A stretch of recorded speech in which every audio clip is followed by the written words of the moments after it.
once lights go in and it gets darker outside as it is this time of year, the light radiates, and particularly when we have fog outside, as was the case this morning, maybe the case tonight when we leave, and also when you're on the second story of your house, problems like noise radiation and lighting radiation, in my experience, are virtually impossible to solve. So I think that the EIR is remiss in dealing with those issues and being very honest with us, all of us, about problems in what you do and stopping those types of things from impacting second stories. I don't have much more to add about the parking. I think also the problems have gotten better, so I'll give the school definitely credit to improvements. That's definitely acknowledged and appreciated. But there are still problems that occur during game days. I've had neighbors report to me as recently as a couple weeks ago that they've had cars parking illegally and weren't able to get the police to enforce the issues. And I know this is not about enforcement, but clearly when we have improvements in the field, which will, no question, bring on more people, more fans, and those folks will walk along Alejandra and they will cross the road where they care to cross the road, not on the crosswalks. And when it gets wet, they're going to avoid the sidewalks because basically there aren't many sidewalks there. There's kind of a muddy, gravelly side to the road. So when things get wet, people walk in the middle of the street, and at the same time cars are attempting to go up and down, getting to the games and so on and so forth, and it's still honestly a mess many times of the year. Not always, but many times. I'd like to close by one comment, a little bit kind of as a sidebar. In doing the research on the EIR, I discovered, much to my surprise, in reading the CUP, that it appears that the CUP prohibits many of the activities that are allowed on Card Field. I was shocked. I called Neil Martin's office up. Lisa, you and I know, I think, exchanged some emails on this. And Neil was unable to provide for me the proper amendments and documents that supported organized games and activities on Sundays, larger than permitted formal parking areas, installation of the current larger bleachers. There was one amendment back in '71, but that doesn't cover what's there now. And the use of a public address system doesn't seem to be supported by any documentation. So I'm not going to go too far down that road because I know it's a different subject, but it is a subject that I think the city needs to deal with, because if we don't have a clean CUP and we're trying to build on a shaky foundation, that to me is a non-starter and it needs to be addressed. Thank you. Any questions? Thank you very much. Anyone else?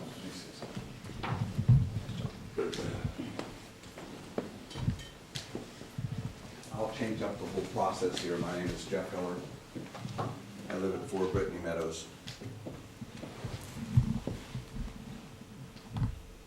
I think you all have in your file the letter that my attorney, Howard Ellen, so I'm not going to even get into it. I've lived here since, the house was built in the mid-'80s, lived here since late '80s, probably longer than anybody in the whole area. Let me just have you all pass this around. That's what the area looked like back in the late '80s. There isn't much there. So as we're focused on the EIR tonight, what I'd like to do is I'd like our, or the school's folks to take a look at the relationship between what the area was like then, what it's like today, and what it's like as proposed. Because I think you're going to find an enormous difference. I'd walk out on those fields at night, summertime, never bother, never see anybody, never hear anything. Summertime's perfect. Today, not the case. 9 o'clock in the morning today, football teams out there screaming and yelling. We've sent over the tapes. You all can hear the profanity. You all can hear the whistles. You can hear the screaming and yelling. Can you imagine, please, just for a moment, stop. Can you imagine today playing or having a football practice out in this field? Can you imagine having a baseball game and another baseball game, and a football game, and the tennis camps, and the pool activities going all day long, all together. So I'm gonna ask you, again, we've started, we're not finished, we've started. But I'd like them to go back to the EIR and start from the beginning. What it was like when the CUP was issued back in '65. Compare that to what it is today. And compare that, what this facility would be like running 7 days a week with all the activities going on. This is a residential community, folks. This doesn't cut it. Thank you. Thank you. Do you have any questions? Sorry, questions? Okay.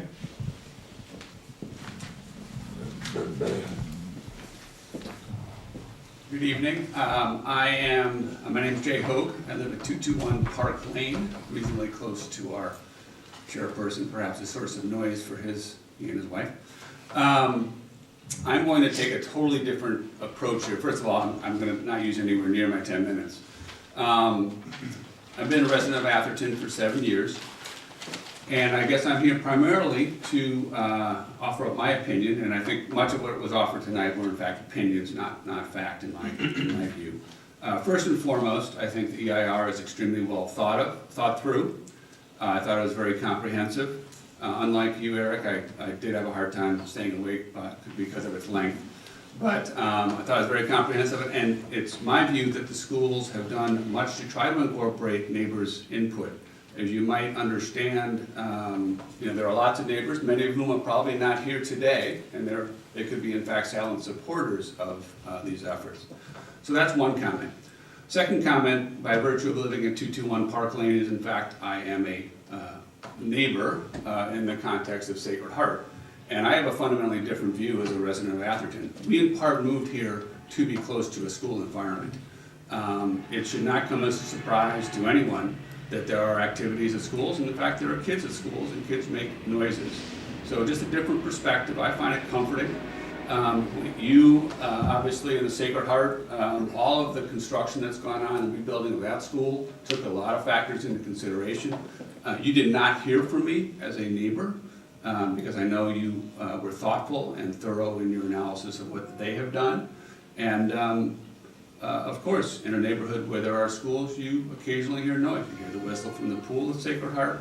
You hear kids making noise. I personally think that's a fact of life and part of the calculus. The last thing I will point out, and this is more into the opinion category, but as you think about the EIR, in my opinion, much of what's been talked about tonight is trying to roll back the clock and pretend that there actually isn't athletic activity on these fields. So today, there are in fact 2 baseball teams. There are 2 teams that share the football field. There are tennis courts on this property. So the only new actually facility is the aquatic center, as far as I can tell. So again, I think that's it's sort of painting, I guess, unless perhaps you're thinking about contemplating removing the facilities in its entirety, what the schools are trying to accomplish is modernizing these facilities, most of the sports of which are already conducted on these facilities, and are going through great length and expense to try to mitigate things like sound, and actually, in fact, parking, which I, as a resident, think this is a major enhancement over what currently exists at the shared facilities on Cartan Field. So that is a counterpoint to the many points raised this evening. Thank you. Do we have any questions? Thank you.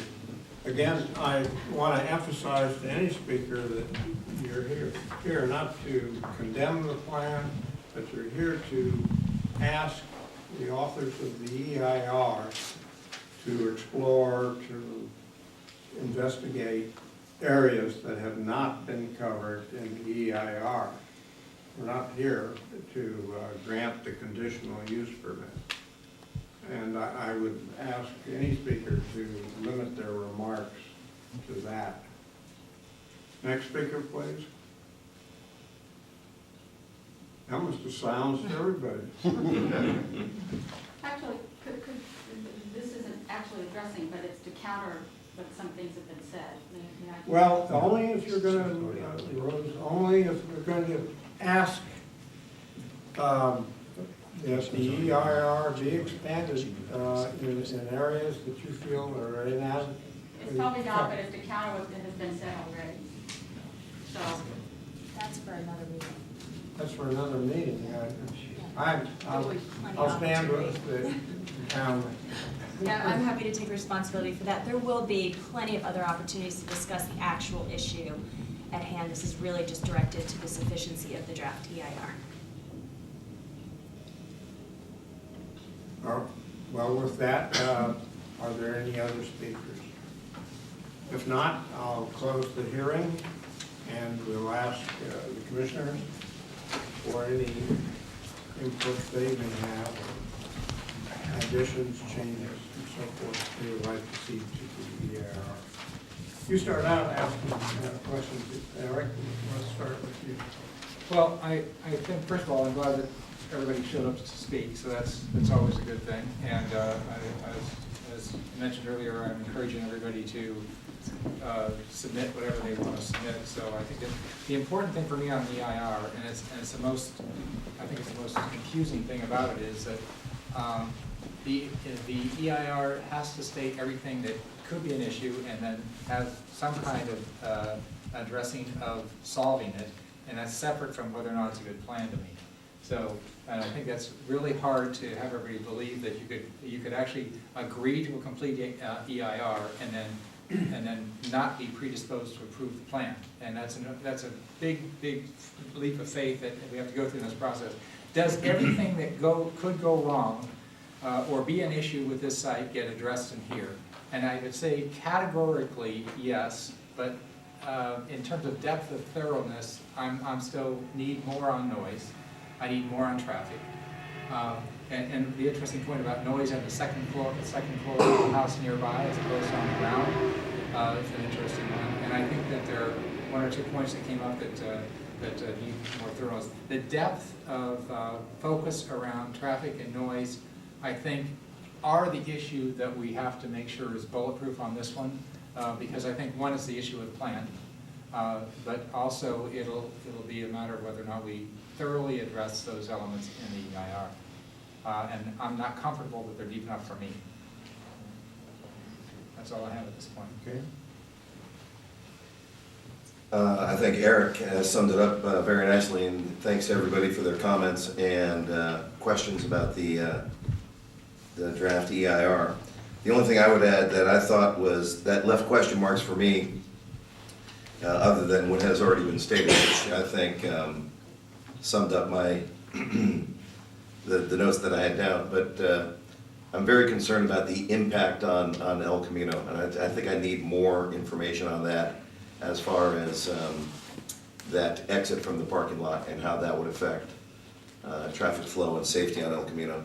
And with the raised stands at the football field, projecting noise across to the east side of El Camino, I think needs to be addressed too. Since those stands are elevated, they wouldn't have any screening for the noise or any attenuation for the noise. And it could project conceivably across El Camino and impact the people over there. So that'd be another thing I'd like to see addressed. Joe? But most of the same comments. I need more information on traffic, both on El Camino, Alejandra, and Valparaiso. Valparaiso, something we've done recently in the afternoon, is practically impossible. And El Camino, at any given time, is backed up for all those lights, so you need much more information on that and more in the traffic surveys. I think the noise mitigation comments are inadequate, particularly the one relating to the water polo, that nobody seems to know that. Having a little experience last Saturday, I was about 150 yards from the Stanford water polo venue, and I could hear the noise, I could hear the whistle of the horns, I could hear the whole works, and that's a sunken pool. So I think the idea that this pool will have less noise in it because it's down 12 feet needs further amplification.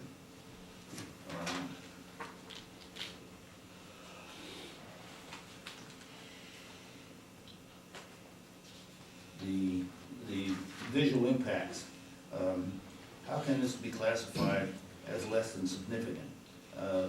There are no two-story buildings on the property right now, and I think those are significant impacts all the way around. Plus the idea that on one side of the field there's gonna be a 20-foot high netting, and I think that's a bad situation. It may help retain baseballs, but from a visual standpoint, I think it needs more amplification.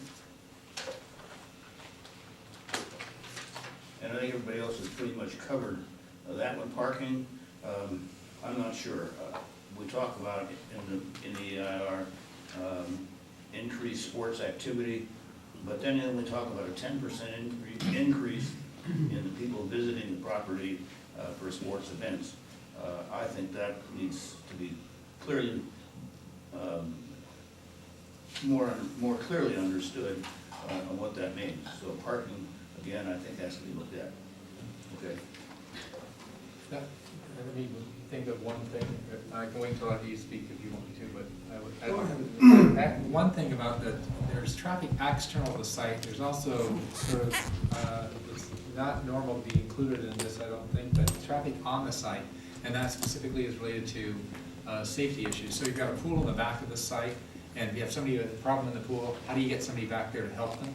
So there's a traffic, and there's an access down the middle with a tunnel on it, and how high is that relative to any safety vehicle? So there's on-site traffic issues that I have with this density that need to be addressed as part of the plan, and I don't know if it's part of the EIR aspect of it or the plan aspect of it, but it's on the border. There's aspects of that I think need to be looked at. Yeah, the fire department has that same comment. Yes, I saw And, that. I think that's a valid one. They say they need access roads to each of the structures which don't seem to be shown as part of the plan. So I think that has to be addressed for their activity as well. Sorry. Fine.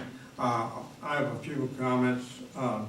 First, the EIR is based upon a plan that is no longer, if I understand correctly, endorsed, put forth by Menlo.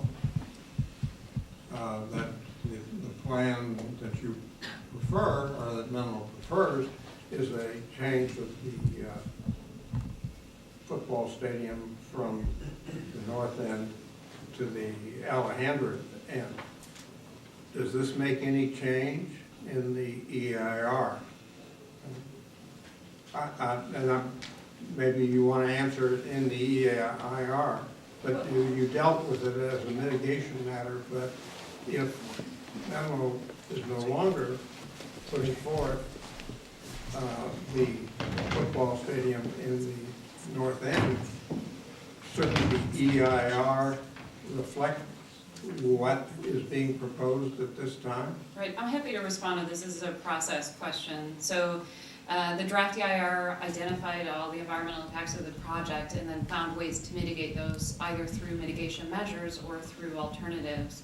The current plan that they're calling the preferred plan was actually identified as an alternative with the express purpose of avoiding or reducing the impacts that were identified in the environmental impact report.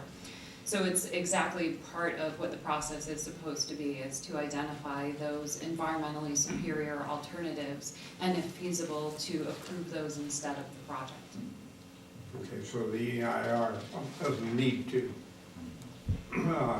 be an EIR on the plan that is now being proposed, even though you have a draft and not a final.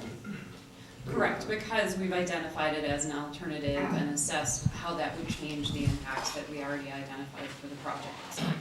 Okay. You also, in the EIR, seem to presume that a new noise limit of 75 decibels will be approved. What happens to your EIR if it is not?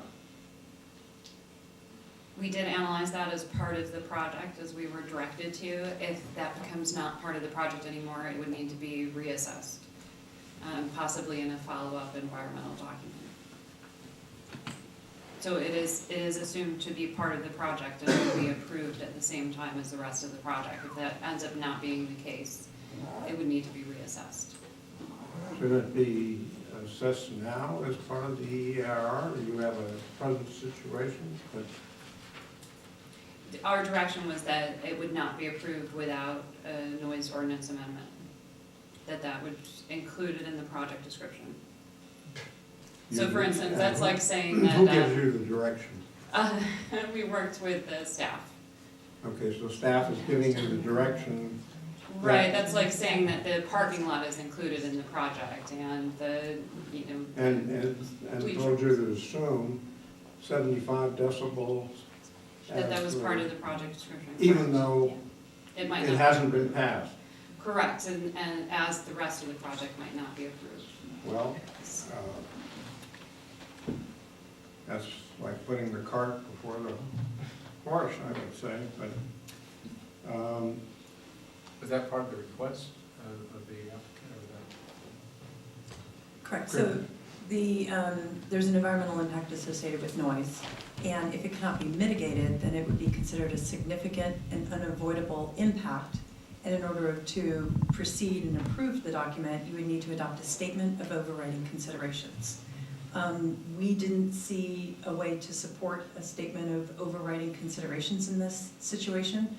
So the only option is if the council and the planning commission are interested in proceeding with a change to the ordinance for the noise. If they're not interested, then we kind of need to go back and I think look at other options. so if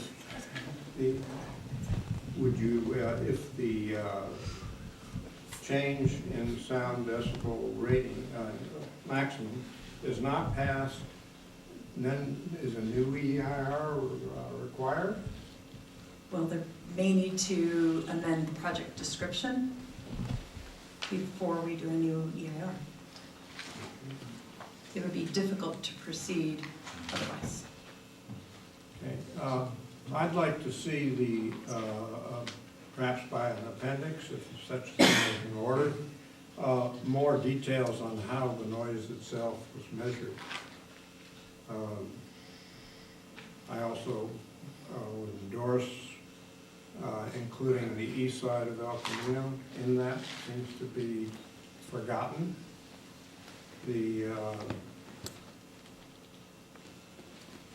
Also, I think the section on noise ought to include how noise limits are going to be, should be enforced, because obviously they have not been enforced in the past, and it is difficult for the police department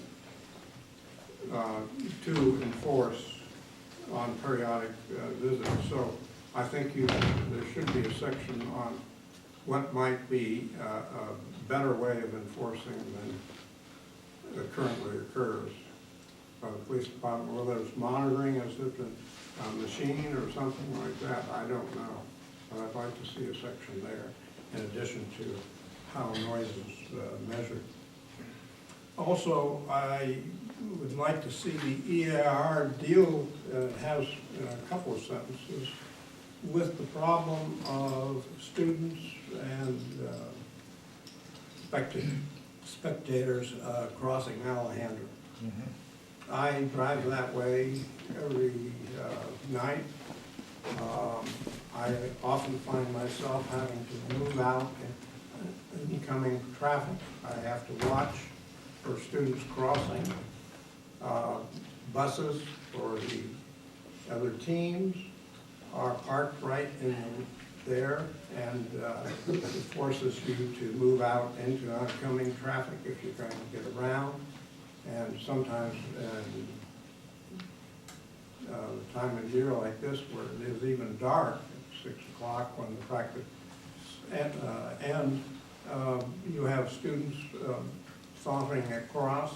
There doesn't seem to be any enforcement of whatever crosswalk is there. So I'd like to see a little bit, not a little bit, but much more detail on that problem and how it might be solved.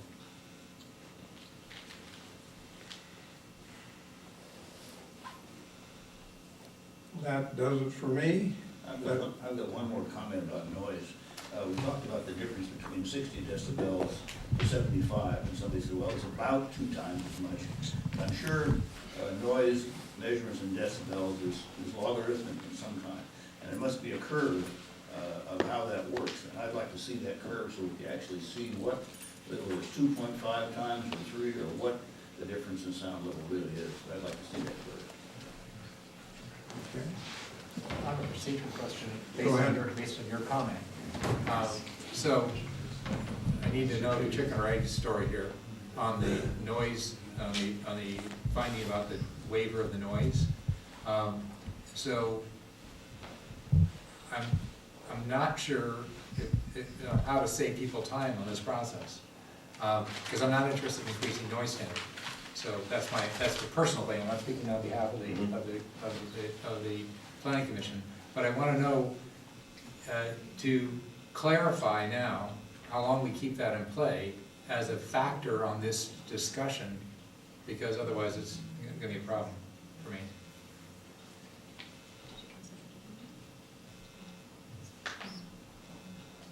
She's talking to her lawyer. Make sure. So, I'm sorry, So I was talking over Yeah, part of your question, yeah. sorry about that. that's all right. I knew that. Okay, So just- I wasn't taking it as ignoring me. So the key thing for me is if I can tell an applicant that what they're proposing is probably not at all in the realm of possibility, because it's a very basic tenet of the town, then I'm going to save a lot of people some cycles.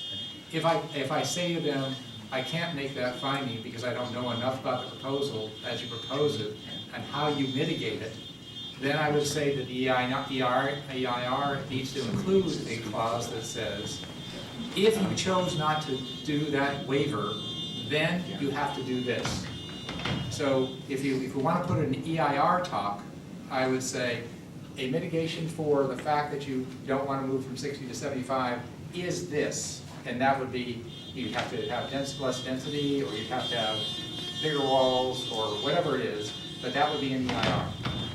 If without that, what I can tell you is when the applicant gets to the plan side of this thing, they're going to be saying, why didn't you tell me that was off the table anyway? And it seems to me, based on the comments, it was going to be all the table, and on the front end there's a lot of the noise. Traffic will be secondary to it.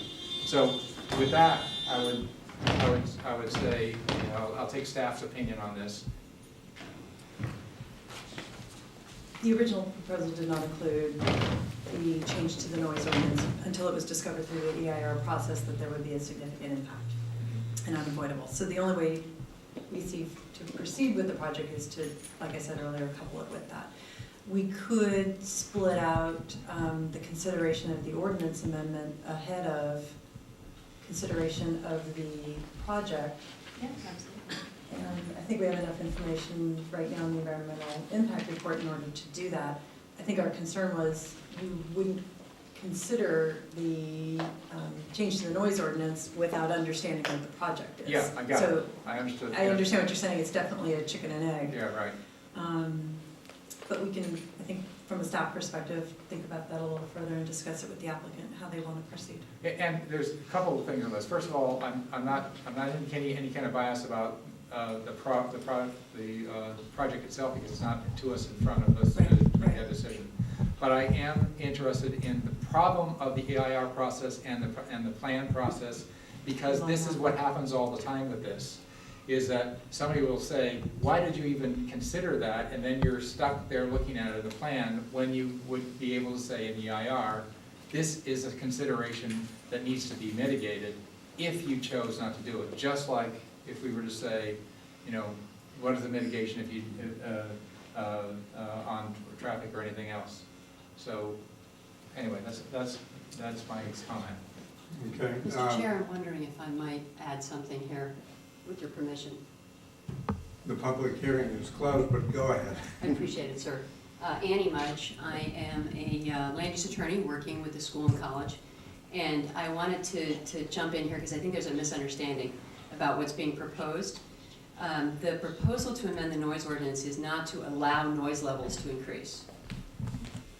The proposal to amend the noise ordinance is to allow existing activities to continue in compliance with the noise ordinance.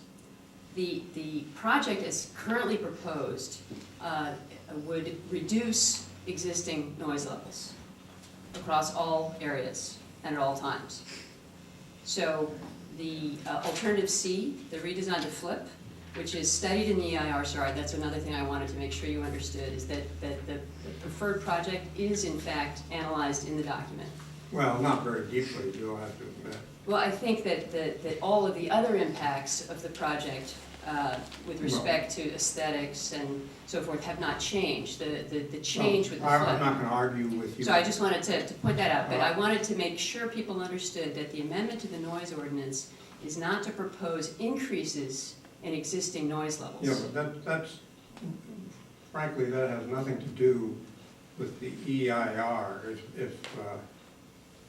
That's a statement for use, and we appreciate your saying it, Certainly. but And that's basically. And the EIR documents that the proposed project would decrease existing noise levels Yes, over today's levels. Which are already over, the use permit, so. That is correct, sir. don't That think- is the reason for the proposed Well, amendment. You could is- either ask you to, no, I'm sorry. I thank you for that. Thank you. I wanted to clarify that. Yeah. Okay, is there anything more that you'd like to add for the benefit of the EIR writer? I'm looking forward to volume 2 of this series. If not, I'll close this matter and we'll move on to the next item on the agenda. Thank you very much. Thank you for coming. Do we need one? Or is it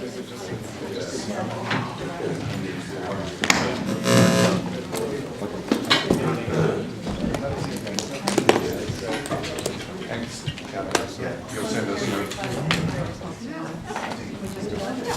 There's a motion, if you don't mind, to just close the hearing and so I'll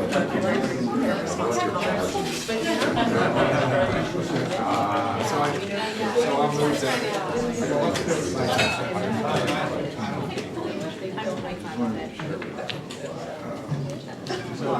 We'll take a few minutes break while people are getting close to the end. And I try to find right. So you're the recorder? All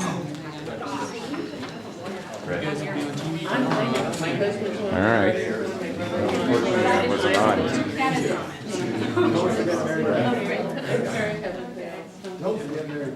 Oh, yeah, you're good. Good reminder. Yeah, we might need a 3-2 vote.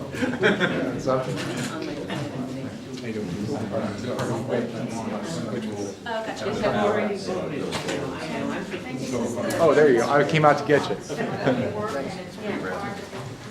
Oh, new one. It's just what he said at the meeting. The comment summary, I gotta go.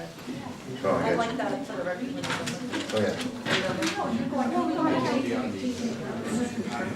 This was submitted by Yes.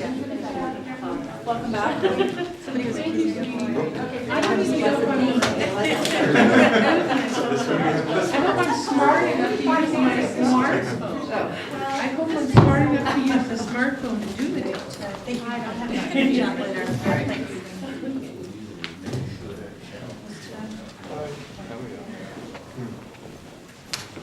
It would have been a lot easier to have established the noise limit original.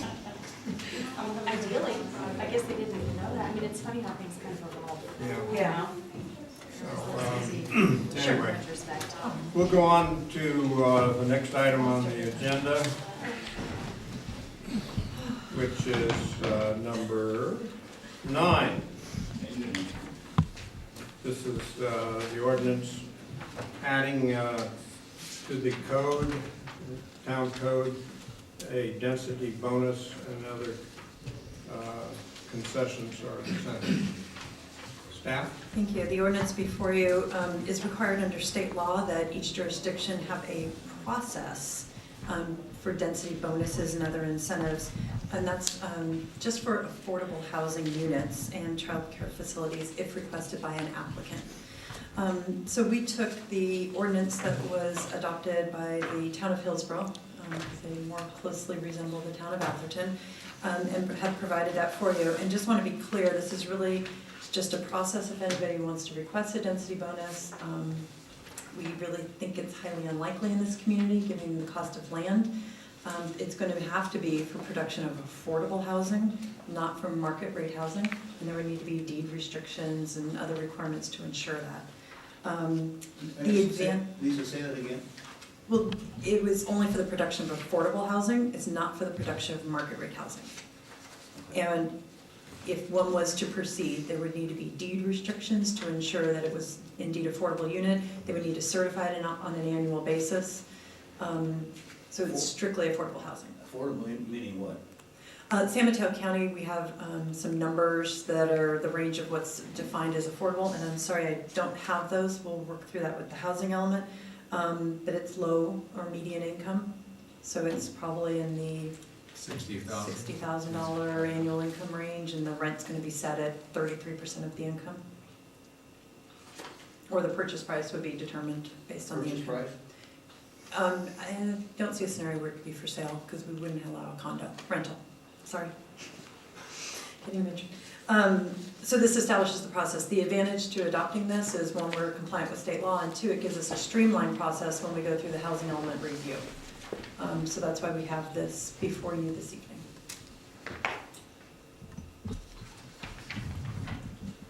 I have a question. Yes, please. So so as unlikely it is from a market reason, from a philanthropic reason, someone could say, you know what, I think we need to have people that have diversity in the community, and I have 10 acres, I'd like to build this so that they have a place to live. This would provide for that opportunity. It would provide for that process. And I think your 10-acre example is a good one, because it may be that a site is appropriate to have a couple of different second dwelling units and a main residence, and this process gives you that opportunity to look on a case-by-case basis to apply conditions that would be appropriate to that. And not, it doesn't allow it blanket across the board. You can't just have